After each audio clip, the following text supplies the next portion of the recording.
Hello, all my YouTube viewers out there in YouTube land, all my peeps in the chat room, all my lurkers, and all my Memorex viewers that'll see her later. Glad to have you with me today on the 9th day of September 2016. I'm going to start this one out. And then, I don't know, some of you may think, okay, she's got her tinfoil hat on or something, but if any of you follow numerology, today is, well, basically it's an infinite 9 number. It's the 9th day of the 9th month, and if you add 2, 0, 1, and 6 together, that gives you 9. And if you add the 9th day, the 9th month, and the number 9 for the year, it gives you 27. 2 plus 7 is 9. If you put those 4 9s together, it gives you 36. 3 plus 6 is 9. 5 9s together gives you 45. 4 plus 5 is 9, etc., on into infinity. Wow, today is a 9. Look at it. It's 9 forever. Good golly. Now, 9 is supposed to be a number of ending. It's supposed to be a number for manifestation, to manifest new things into your life. So if there's things that you've been wanting to get started on in your life, today'd be a good day to be trying to figure out how you're going to get going on them. Whether it's trying to manifest some money into your life, or maybe a relationship, or maybe you're trying to how to get a new beginning with a job or something. Really concentrate on what you're wanting. Figure that out today, because today is the day to do it. Man, I mean, I haven't figured out what the odds are of that ever happening, again in the future, but wow, milestone right here today. And as far as Indiana is concerned, it's overcast today, a little breeze going in the trees, a little twitching of the leaves. It's supposed to rain tomorrow. Was supposed to rain yesterday, rained south of me, so I don't know if we're going to get any of this rain or not. But that's what's going on here in my neck of the woods. I'm going to go ahead and get started with the news, because we got a lot of it today. A lot of ground to cover. Ugh. See if I can get my tongue to work today. It's been on vacation this week. All these URLs from all these things that I'm going to talk about today are in the description of the video. So if you want to check any of them out, you're welcome to do so. That way, you can look at videos and stuff that's in them, because I don't show the videos. Got ads and stuff playing in them, and I ain't taking no hit from the copywriters over it. But there's a lot of information that I don't cover that's in the articles that, if you want to take a look at them. The first one we got here is off of CNN.com, and it says North Korea. Well, if I can get the doggone thing to work for me. Here we go. North Korea claims successful test of a nuclear warhead. And this just came out this morning. And this is pretty important news. This was a test firing that they did this morning. Now at least we know that they have the capability. They've not been able to do this before. And it says the United States condemns North Korea's Friday nuclear test in the strongest possible terms as a grave threat to regional security and to international peace and stability, President Barack Obama said in a statement. He said that he spoke with Japanese Prime Minister Shinzo Abe and South Korean President Park separately by phone, and that the leaders agreed to work with other nations to vigorously implement existing measures imposed in previous resolutions and to take additional significant steps, including new sanctions, to demonstrate to North Korea that there are consequences to its unlawful and dangerous actions. North Korea said it has hit fifth and potentially most powerful nuclear test Friday morning, claiming to have successfully detonated a nuclear warhead that could be mounted on ballistic rockets. State media and the test would enable North Korea to produce a variety of smaller, lighter, and diversified nuclear warheads of higher strike power. Blast detected in North Korea around 9 a.m. local time, 8:30 p.m. Eastern time, is estimated to have had the explosive power of 10 kilotons, almost twice as large as its most recent test in January, said Kim Nam-wook, Meteorological Administration. Now, that is one report. There was other reports that I read this morning as well that said that it could have been as much as 30 kilotons. So nobody really knows for sure. Comparison, the nuclear bomb that the United States dropped on Hiroshima in World War II yielded about 15 kilotons. It's hard for us to verify their claim.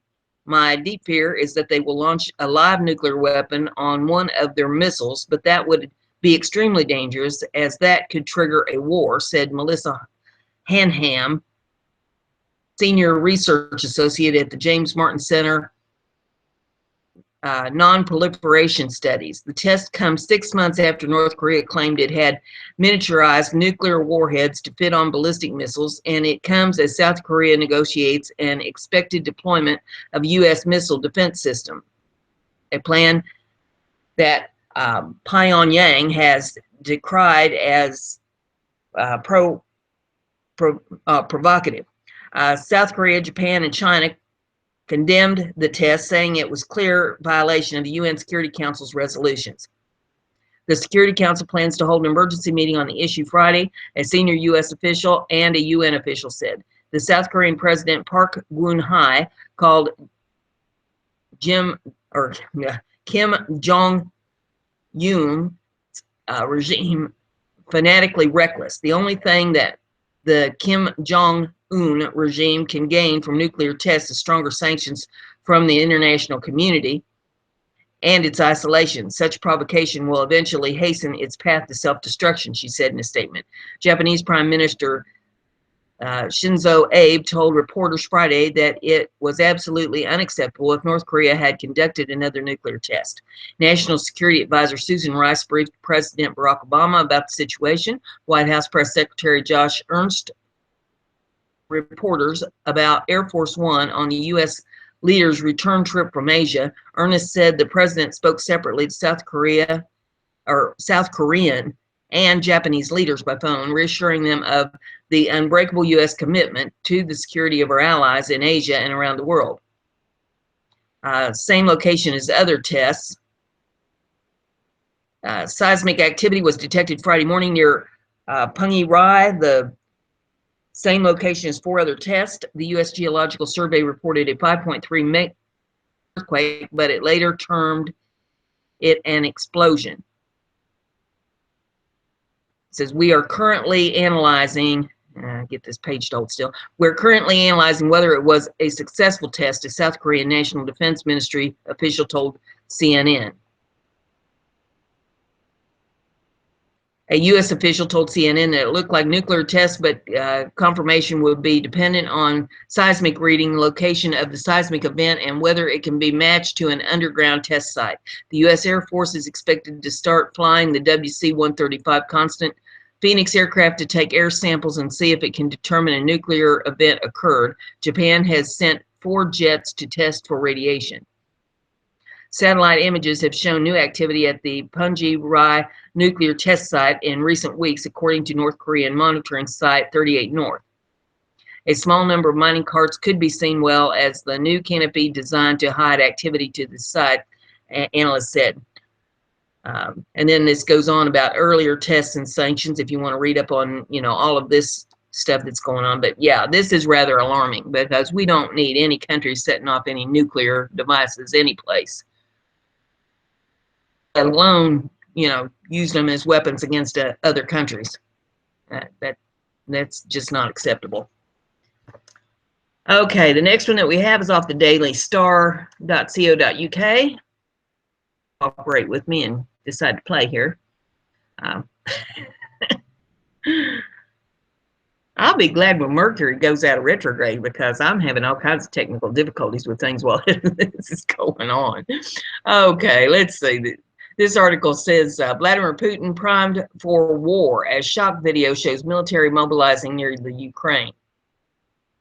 Video has emerged of a military train brimming with trucks and mobile missile launchers just 60 miles from the Ukrainian border. Footage also shows a gigantic column of Putin's tanks moving near Crimea, of a large-scale war games operation along with 12,000 soldiers. And I get it to scroll down here. Let's see. Tensions are at an all-time high between Russia and the Ukraine after Moscow accused Kiev of plotting a terrorist attack in an annexed peninsula.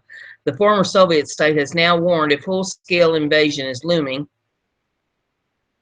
Should not be able to stop him. Has been carrying out secret war drills amid fears a NATO attack could be on the horizon. Scroll down. Let's see. Ukraine's President Poroshenko said count on the support of Europe to fight Russian aggression. He said a full-scale invasion of Ukraine by Russia could no longer be ruled out as they take advantage of a weakened Europe. Ukrainian lawmakers, well, something trying to play here for crying out loud.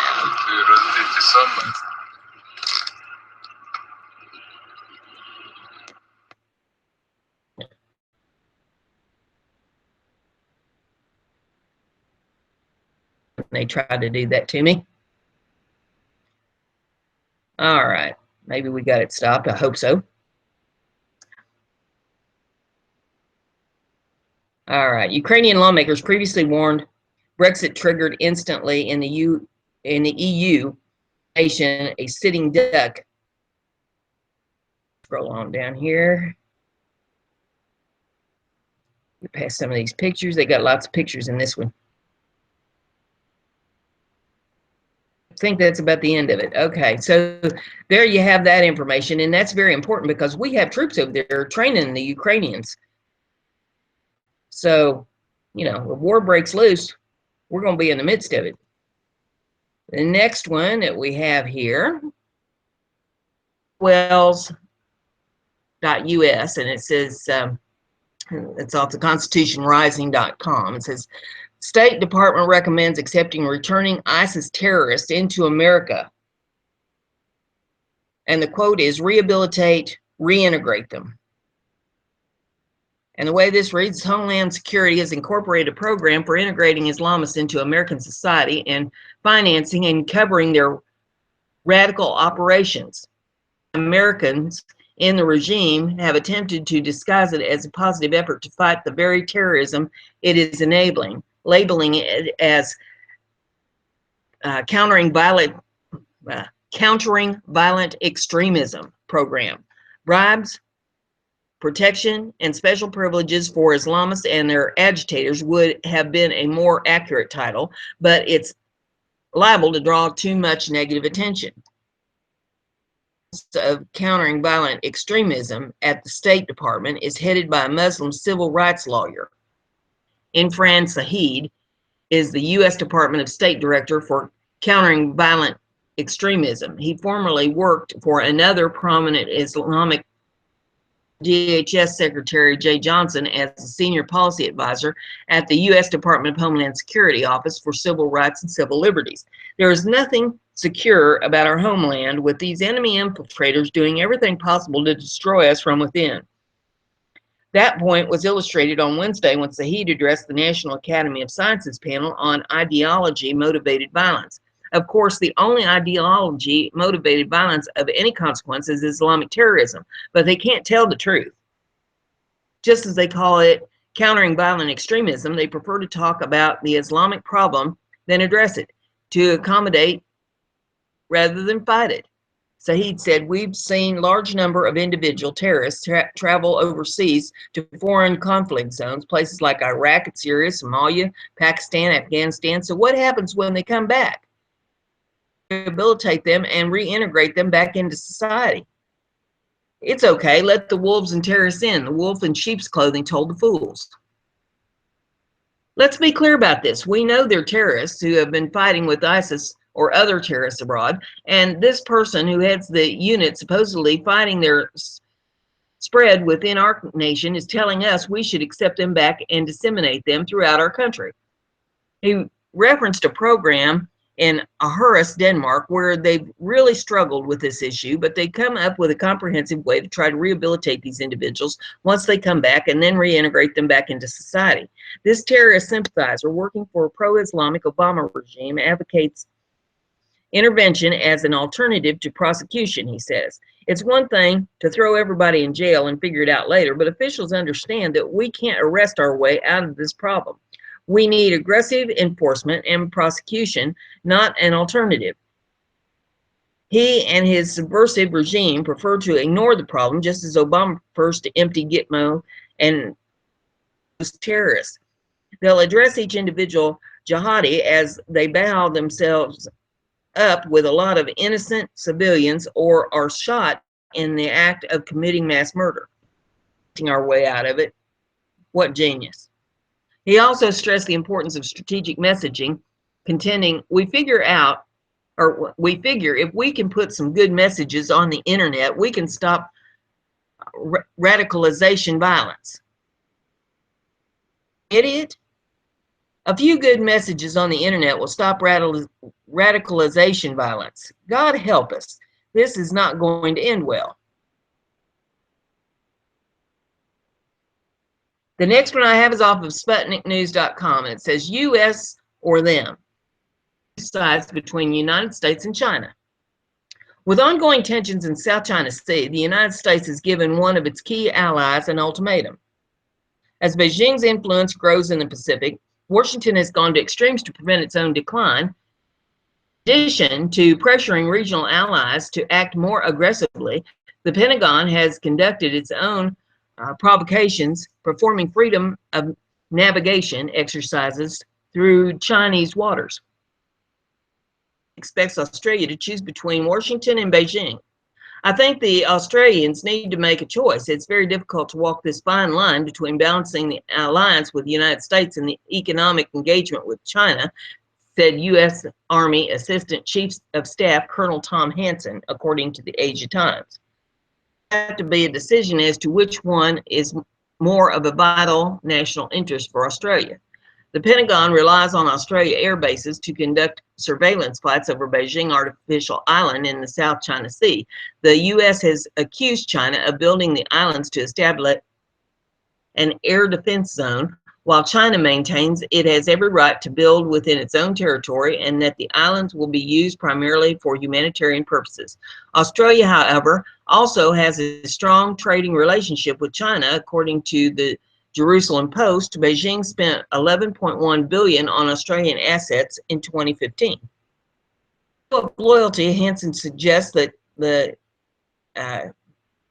Canberra conduct a freedom of navigation patrol of its own.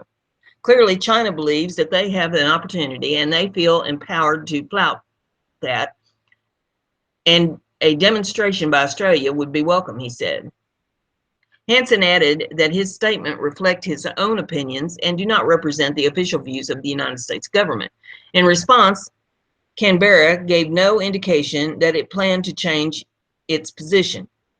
A highly disputed region through which roughly $5 trillion in international trade passes annually, most of the South China Sea is claimed by China, though there are overlapping claims by Malaysia, Brunei, Vietnam, Taiwan, and the Philippines.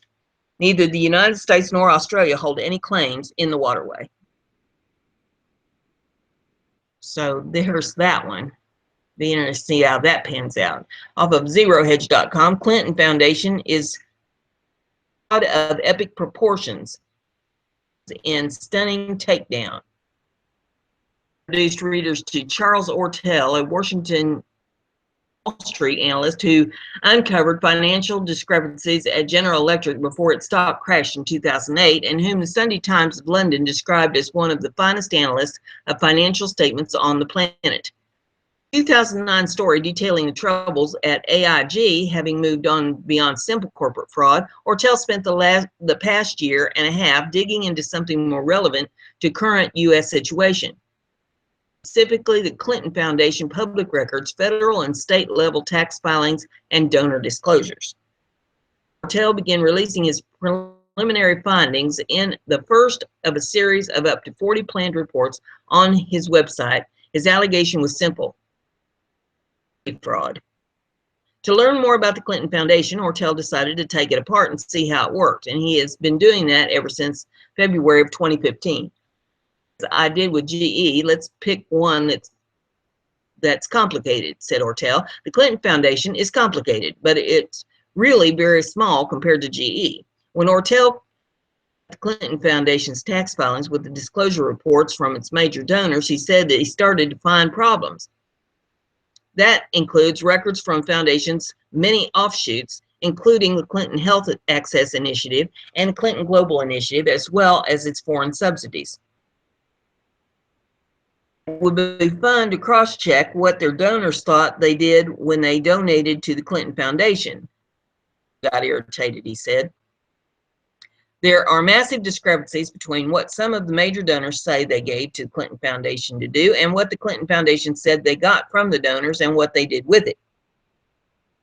Reported last year, the Clinton Foundation was forced to issue corrected tax filings for several years to correct donation errors, but Ortel said many of the discrepancies remain. Against charity fraud, I think people in both parties are against charity fraud, and this is charity fraud, he said. To be sure, Ortel's efforts were to be commended. Digging through the Foundation's numbers cannot have been easy, considering that the nation's most influential charity watchdog put the Clinton Foundation on its watch list of problematic nonprofits in 2015. Furthermore, the Clinton family mega charity took in more than $140 million in grants and pledges in 2013, but spent just $9 million on direct aid. $140 million in, $9 million out. That's because the organization spent the vast bulk of its windfall on administration, travel, salaries, and bonuses. Seriously, $131 million. With the finest payouts going to family and friends. It seems like the Clinton Foundation operates a slush fund for the Clintons, said Bill Allison, a senior fellow, the Sunlight Foundation, a government watchdog group where the progressive Democrat and Professor Zephyr Teachout was once an organizing director. Overnight on his website, Ortel released the long-awaited executive summary of his numerous and at times confusing findings, and regularly thereafter, numerous detailed exhibits will examine the known public record of the Clinton Charity Network within the context of applicable state, federal, and foreign laws. And while we wait exhibits to this summary, here are the remaining highlights from the executive summary, which we urge all visitors who have even passing interest in the effort that has consumed the Clintons' time and energy for 2 decades and brought them substantial wealth to read. And there's an executive summary here. I'm not going to read it. You have to go and read that sucker for yourself, because, you know, you read it for yourself, maybe it'll sink in better than me trying to read it to you. And the article goes on. I mean, I've hit the highlights on this thing that, you know, it's a fraud. They lined their pockets with money that was donated to charity. I can't really say more than that. It speaks for itself. The next one I have here is off of Danger and Play, and it says Hillary Clinton has Parkinson's disease, physician confirms. Hillary's health is declining, as anyone who has looked at her can see. The question is, what condition does she have? Board-certified anesthesiologist has written a memo of Hillary's health. Feel free to pass it along to doctors and to analytics and criticize it. And there says update. The doctor who wrote this has agreed to give up his anonymity. There's a video of his summaries and findings, so you can take a look at that video at your leisure. It says Hillary Clinton has suffered a variety of health issues. Unfortunately, she has declined to make her medical records public. In July of 2015, her personal physician released a letter asserting her excellent physical condition. Unfortunately, multiple later episodes recorded on video strongly suggested that the context of the letter is incorrect. This discussion is designed to sort through the known facts and propose a possible medical explanation for these events, in keeping with Occam's razor, a single explanation that thing is preferred. And this goes down through, you know, her falling, breaking her elbow, and her cracking her head, and you know, just goes all the way down through all of the things that she's been through. It says the HRC Hillary Rodham Clinton campaign meme is that there's nothing to see here, but numerous trained observers have noted multiple others, more subtle bits that strongly support the argument below. After the 2012 fall, HRC had post-concussion syndrome. She should have declared herself unable to fulfill her duties as Secretary of State. Her resignation from the position shortly thereafter may have satisfied this need without public medical discussion. If no other questionable medical signs had appeared, the discussion would end here. But other events and signs point to a single cause for the fall, and it's not the public explanation. Further, HRC's statement earlier in her tenure as Secretary of State that she would serve only 4 years can be read in the context of a progressive disease that was known as she assumed the post. And this article goes on, but you get the basic gist of it. If you want to read the whole thing, it's there for you to read. She's also wearing an earpiece. That's been reported in the news in the last 24 hours at her speeches. She has this, it's supposed to be invisible, but it's obviously been spotted in several photos, and nobody knows for sure if it is a hearing aid or if somebody is actually feeding her information through this wearing. Of course, the campaign committee is denying that she's wearing one at all, even though it's been spotted in the pictures. So, you know, nothing to see here, folks. The next one is off of the businessinsider.com. Obama hinted at what one of his biggest post-presidential projects will be. This should make you chuckle. President Barack Obama gave us a huge hint about one of his top priorities will be after he relinquishes the Oval Office in January: climate change. Obama made the remarks in a wide-ranging interview with the New York Times in his home state of Hawaii. Climate change difficult is that it is not an instantaneous catastrophic event. It's a slow-moving issue that on a day-to-day basis people don't experience and don't see. Obama, who called the charts, climate advisors brief him almost daily on terrifying, say that his efforts to slow the planet's warming will be at most consequential legacy of his presidency.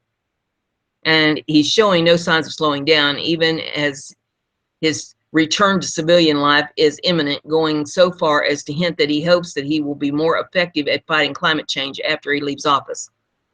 My hope is that maybe as ex-president, I influence on some of my Republican friends who I think up until now have been resistant to the science, Obama said. He wants to be Al Gore. He's going to be telling us he invented the internet. Next one we have here is off of the AmericanThinker.com. It says, can the GOP stop Obama's internet giveaway? Now, this is important to all of us as internet users. As the October 1 deadline approaches for us to turn over control of ICANN, I-C-A-N-N, the domain name nonprofit, to the international community, several congressional Republicans are vowing to fight the move because they say it's dangerous and premature. Off of Politico, it says, GOP lawmakers have long warned that the administration's plan to relinquish its authority over ICANN, the global nonprofit that manages the internet domain name system. It could give authoritarian countries like China and Russia an opening to make an online power grab. Now, as the actual date of the transition approaches, October 1st, Republicans are looking at throwing up new obstacles.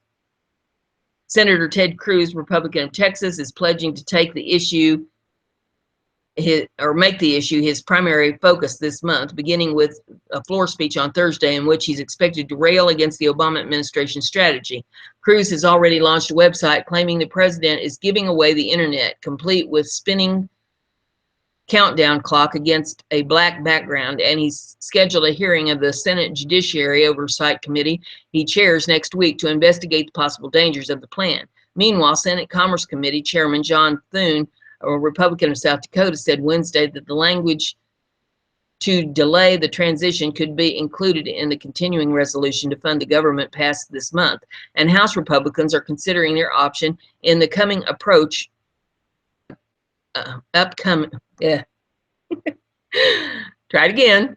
And the House Republicans are considering their option in the coming appropriations bill, a GOP aide confirmed this week. I don't think the foundation has been appropriately laid for this, Thune said in an interview. Some members are adamantly opposed to transition, period. And a lot of them just think now is not the time. And it really hasn't been vetted, and it's not ready yet. Can Republicans succeed in stopping the transfer? They can definitely delay it, perhaps for a couple years. But the momentum for international control of the internet is very strong. And tech companies are fully supportive. Most of them have already made their peace with the dictators and willingly go along with the censorship. But a broader concern has to be this. Is the international community ready for the responsibility? Has not demonstrated the independence necessary to resist individual countries from imposing their will on the internet. The danger is that ICANN will become a tool of powerful nations like China and Russia, which would threaten internet freedom. Obama refuses to follow the simple, time-tested adage, if it ain't broke, don't fix it. This transfer is being done to Arabs, the Russians, and the Chinese, who have their own ideas of what the internet freedom means, and it's not what our ideas of the concept is. If they can stop this. Okay, next is off Daily Mail. It says, have developed radar that can detect stealth jets. Chinese firm has claimed that they have developed radar technology that can detect stealth jets. The quantum radar was reportedly created by Intelligent Perception Technology, a branch of defense and electronics from the CETC. They claim it is capable of detecting a target at a range of 60 miles, and according to the Xinhua news agency, it was successfully tested last month. It is believed the radar uses quantum entanglement photons, which means it has better detection capabilities than conventional systems. This means it can more easily track modern aircraft that use stealth technology or baffle enemy radar. The new technology also comes after China launched the world's first quantum communication satellite, which uses quantum entanglements to solve codes. Claims of the new radar technology come after China announced it's considering building a manned radar station on the moon. If you want to see those, and the article goes on and says the facility could include living quarters for astronauts and a powerful radar antenna stretching at least 164 feet. Professor Zhao Yinzhou, a radar researcher at the Chinese Academy of Sciences Institute of Electronics, said the distance between the moon and the Earth would cause enormous changes. The government project was launched earlier this year, and a group of scientists received kickstart funding of 16 million won from the National Natural Science Foundation of China. So there you have that article. NASA successfully launches nearly $1 billion mission to an asteroid millions of miles away, and this is off of the businessinsider.com. NASA successfully launched a space probe bound for asteroid Buna, I guess it is, been Thursday, September the 8th at 7:05 p.m. Osiris-Rex, short for Origins, spectral interpretations, resource identification, regolith explorer should reach the near-Earth asteroid by 2018. Term here, since Bennu is about 121 million miles away. NASA scientists are hoping the nearly $1 billion mission will help them unravel how life began on Earth, how the solar system formed, and how to protect our planet from stray asteroids like Bennu. The 190-foot tall Atlas V rocket launched right on time in perfect weather conditions from Cape Canaveral, Florida on Thursday, bound for Bennu. And there's videos of this thing in the article if you want to see those. Once Osiris Rex reaches the asteroid when the real nail-biting part of the mission begins. It would be too tricky to land on the asteroid, so the space probe will reach out its 10-foot robotic arm to poke Bennu and capture just about 2 ounces of dust. After a 2-year journey, this sample collection will take just 5 seconds. We'll store the sample for its return trip to Earth in 2023. Just the container holding the sample will re-enter the atmosphere and fall down to Earth, aided by parachute. NASA expects it to land in Utah, and scientists can begin studying the sample. Exactly a week after SpaceX's planned launch of a satellite for Facebook exploded on the launch pad. Luckily, the explosion was at a location down the road from NASA's launch pad for the asteroid mission, so the agency didn't face any delays. And it says NASA also put together a pretty epic trailer about Osiris Rex if you want to learn more about the mission. So you can see these videos here in this article about that if you're interested in what NASA's up to. And the next one we have is off the All News Pipeline. Of likely states targeted for attack. FBI DHS issues joint warning for civilian targets in the U.S. Heads up, ladies and gentlemen, the FBI and the Department of Homeland Security issued joint bulletin to law enforcement nationwide on August 31st of 2016, indicating that terrorists are most likely to target civilian venues such as restaurants, theaters, churches, and sports arenas rather than law enforcement, military, and government locations due to soft targets being preferable because they have lower levels of security, according to CBS News. There are a couple of interesting points made about the report, specifically how it references homegrown violent extremists and ISIS-inspired terrorists without mention of actual trained ISIS operatives that are already on U.S. soil, having infiltrated the refugee resettlement program as they did in Paris before the simultaneous attacks in 2015, which resulted in the death of 130 people with another 360 plus being injured. With the news that in June 2016, the U.S. accepted a record number of Syrian refugees despite screening worries, and that by the beginning of September, the Obama administration had hit its goal of admitting more than 10,000 Syrian refugees, to which only a small fraction of which were not Muslim, we are looking at the likelihood of hundreds, if not thousands, of ISIS members and or supporters having already been imported into America. And it says, via Fox News, of the 10,801 refugees accepted in the fiscal 2016 from war-torn countries, 56 are Christians, or 5%. A total of 10,722 were Muslims, and 17 were Yazidis. And there is a chart here with a religious breakdown, and let's just say that the overwhelming majority is Sunni Muslim. You can take a look at that in the article if you want to see it. It says it's not speculated to assume ISIS members have already infiltrated the West, as we note reports that even CIA Director John Brennan has admitted knowledge on the part of the U.S. government that ISIS has targeted the refugee program in order to enter the U.S. and has been for some time. The attacks in Paris, France in 2015 showed how these civilian venues can be targeted in a series of coordinated attacks by ISIS terrorists as targets include a football match, a theater, cafes, and restaurants. So it behooves us to understand that despite the Obama administration's FBI and DHS grown violent extremists and ISIS-inspired terrorists, which doesn't put any particular focus on locations, to have had actual ISIS members imported into, we feel it prudent to highlight the latest map, which could indicate areas in the U.S. most likely to be target states.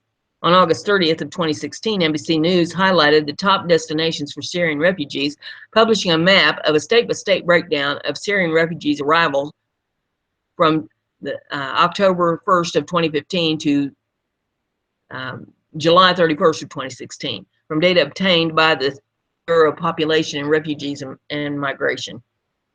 And so it gives the breakdown here in a U.S. map, color-coded, showing where the majority of these people are. And it would appear here that there are 4 states that actually have the biggest majority, which is Michigan, California, Arizona, and Texas. Although,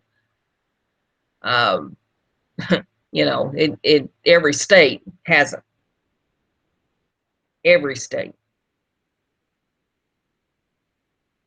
Line is, according to the NBC News report where the map above was obtained, the state that has received the most Syrian refugees was Michigan, in or around Detroit, and a remainder of why we believe focus should be on states that have had most Syrian refugees and ISIS members who infiltrated the refugee program is shown in the video below, published on June the 14th of 2016, just 2 days after the Orlando, Florida attack at the Pulse nightclub.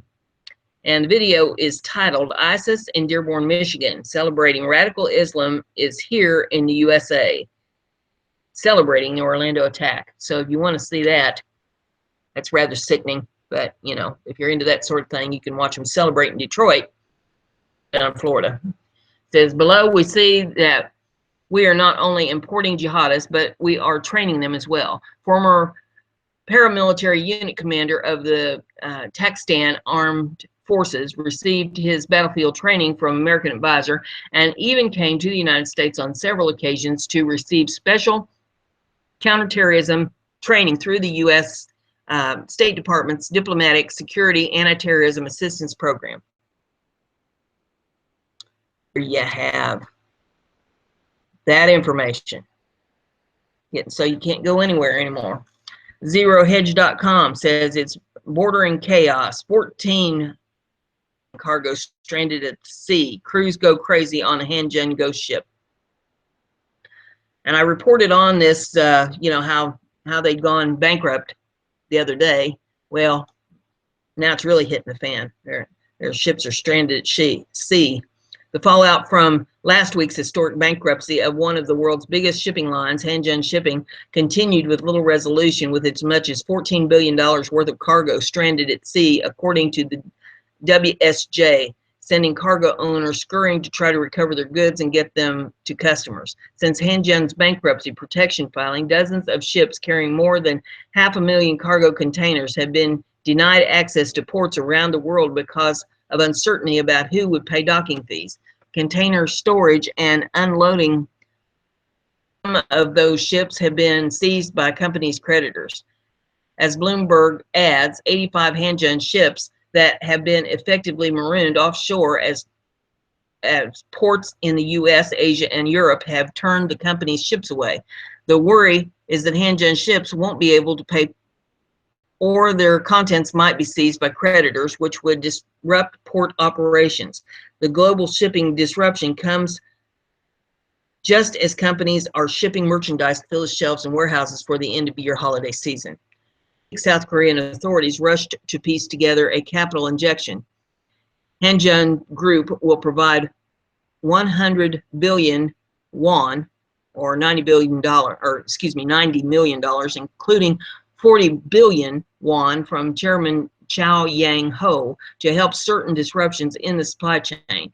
At the same time, South Korea's ruling party asked the government to offer about 100 billion won in low-interest loans to the shipping line if Hanjin Group provides collateral in what effectively is a government-funded DIP loan. Some have calculated that the funding package won't be enough. South Korea's Ministry of Oceans and Fisheries estimates Hanjin Shipping needs more than 600 billion won to cover unpaid costs like fuel, including about 100 immediately for payments such as port operations to unload cargo from stranded ships. In addition to stranded cargo, there are other more pressing problems. Our ships can become ghost ships, said Kim Ho Kyung, Hanjin Shipping Labor Union. Food and water are running down on those ships floating in international waters. As a result, the company has started water and daily necessities to cruise on 6 Hanjin ships anchored at ports including Rotterdam and Singapore. About 70 container movers and 50 bulk ships are stranded at 50 ports in 26 countries, according to Hanjin. Captain operating a ship in international waters near Japan said his vessel has to enter Japanese port Wednesday to unload cargo, but will be required to head back out soon after. However, the biggest threat is that being faced by Hanjin's clients, who now find themselves with no products and recourse.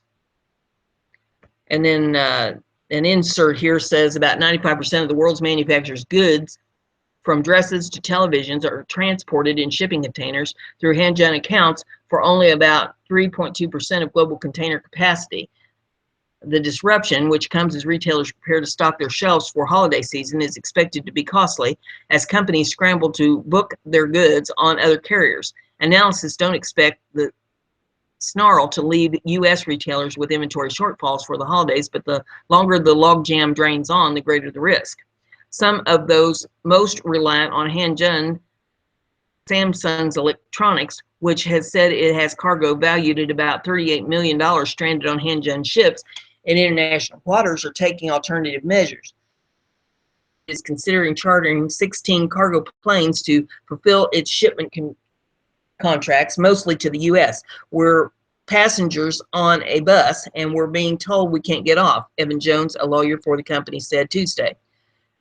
For now, U.S. retailers aren't feeling too much pain, as Nate Herman, a senior vice president for the American Apparel and Footwear Association, said. This is not impacting store shelves now. However, he added it will impact store shelves in the isn't resolved. On Tuesday, the association, which represents manufacturers and retailers, held a conference call with 150 members. People are still trying to figure out how to get their boxes off the boat and move them, Mr. Herman said. The problem retailers face is that there is little precedent on how to deal with fallout. While Hanjin was granted protection by bankruptcy courts in Korea, and the U.S. conditions are bordering chaos, said Lars Jensen, chief executive of Sea Intelligence Consulting in Copenhagen. With so many Hanjin ships barred from entering ports, shippers have no idea when their cargo will be unloaded, Jensen added. That 43 Hanjin ships are en route to scheduled destinations with no guarantees that they'll be allowed to unload. An additional 39 are circling or anchored outside ports, have been seized by creditors.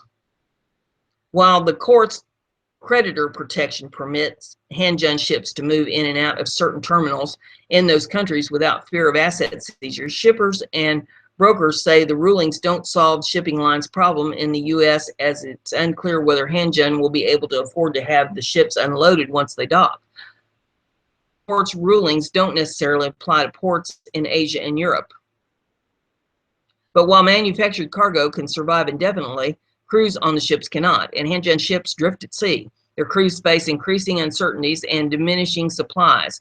We usually have food and water for about 2 weeks, said the captain of the Hanjin-operated ship by satellite phone from South China Sea. But after 12 days at sea, everything is getting tight. Food, water, and fuel, he said.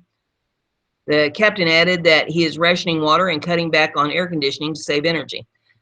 The heat is driving the crew crazy, he said. The ship was carrying lubricants and home appliances from South Asia to the China port, but last Tuesday he was told to stop as the ship could be seized at its destination. Adding to the confusion, the WSJ adds that shippers and brokers said Korean government has designated only 3 so-called base ports, Los Angeles, Singapore, and Hamburg, where hand-done vessels can unload shipments without risk of being seized by creditors. This goes on. There's a little more to it if you want to read up on all of it, but there, I mean, you know, this is some serious business, because life can even be at stake here with these guys on these boats, on these ships. Okay, the next one we have here. This is your chuckle. I've got a chuckle, and I've got, well, one that I think is kind of inspiring. So I'm going to do the chuckle first. I'll give you something to think on this weekend and laugh, and people look at you and wonder why you're laughing. This is off of odditycentral.com, and it says, this man would rather be in jail than home with his wife. A 70-year-old man recently tried to rob a Kansas City bank to allegedly get himself arrested because being in jail beats living with his wife. John Ripple walked into the Bank of Labor, 56 Minnesota Avenue in Kansas City, and passed a note to the teller, which read, "I have a gun, give me money," according to court documents. Teller complied, but instead of making a quick escape, Ripple simply took the money and sat down in the bank lobby. When a security guard approached him, the quirky bank robber simply said he was looking for. After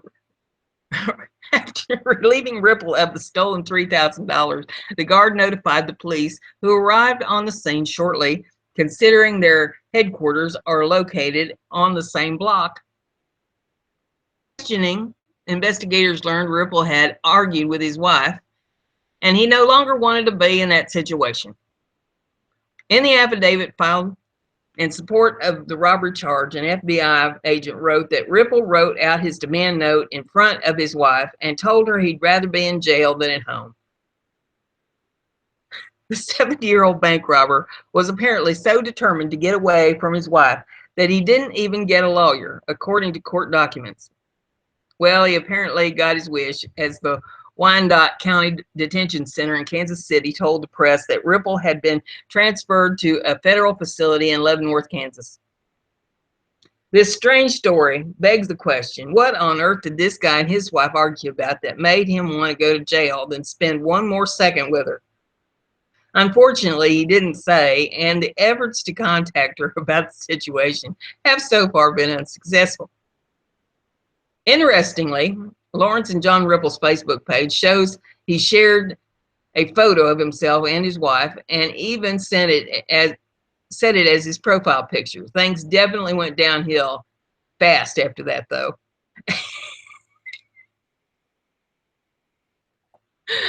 Oh, mercy sakes. Be Bubba's cellmate. Hey, go to jail and be Bubba's girlfriend rather than live with her. My goodness gracious. I'd love to hear her take on it. We have here is, this is also off of odditycentral.com, and inspirational. I don't know. You guys might think, well, that's just cruel and unusual punishment, but I don't think so. I think that she's got the right idea. It says, teacher installs cycling machines under students' desks to help them concentrate. After noticing that our 8th grade students had problems focusing during math class, a North Carolina teacher decided to channel their energy in a different way. Cycling. It doesn't sound like the most common thing to do during a math class, but Bethany Lambert, a teacher from Walk County, says that ever since she installed cycling machines under the students' desks, the quality of their work has improved greatly. They are more focused, and more importantly, they are no longer fidgeting all the time. Before, they were drumming on their desks, they were touching other people. They don't do that anymore. Their feet are getting movement out. She said there has been a huge increase in the quality of our students' work and decrease in the amount of missing work. They're not picking on each other.